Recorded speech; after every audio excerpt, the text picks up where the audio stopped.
ঢুকতে না বলে যে বিসিবির লোকের সাথে কথা বলো। আমরা বিসিবির লোক পাবো কোথায়? আমরা বিসিবির লোক পাবো কোথায়? সিন্ডিকেট একদম বলেন, অনলাইনে আমাদের টিকিট বলেন তো। আমরা অনলাইনে টিকিট করছি না, যেদিন টিকিট করছি সেদিন দুপুরবেলা ম্যাচটা হয়নি, গন্ডগোলের কারণে হয়নি। পরে আবার ম্যাচ হয়েছে, আমরা গাছছি ঢাকার ম্যাচ এখন ম্যাচ হয়নি। আসছি খাওয়া এখন আসছি কেটে গেছি টিকিট শো করছি। ওনারা বলে যে এই টিকিটে যাওয়া যাবে না, তোমরা বিসিবির সাথে কথা বলো। আমরা বিসিবির লোক কোথায় পাবো? আমরা সাধারণ লোক বিসিবির লোক কোথায় পাবো?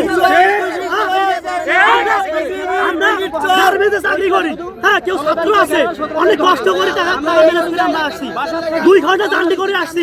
বিসিবির নাটক টাকা বিসিবির নাটক টাকা চলে আসছি আমরা, আমাদের টাকা ব্যাগ দিয়ে আমরা টিকিট করে ঢুকতেছি।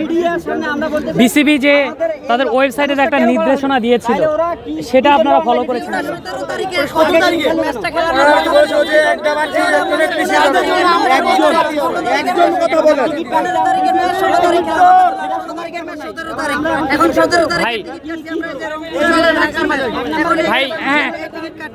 ভাই যে ম্যাচটা বন্ধ হয়েছিল বিসিবি বলছিল ওই ম্যাচের টাকা আপনাদেরকে ফেরত দেওয়া হবে, কিন্তু ওই আপনারা অনলাইনে কাটলে অবশ্যই টাকা ফেরত পাবেন।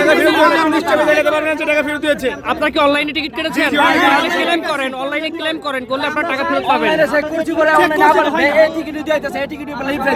ওইখানে ক্লেমের অপশন আছে।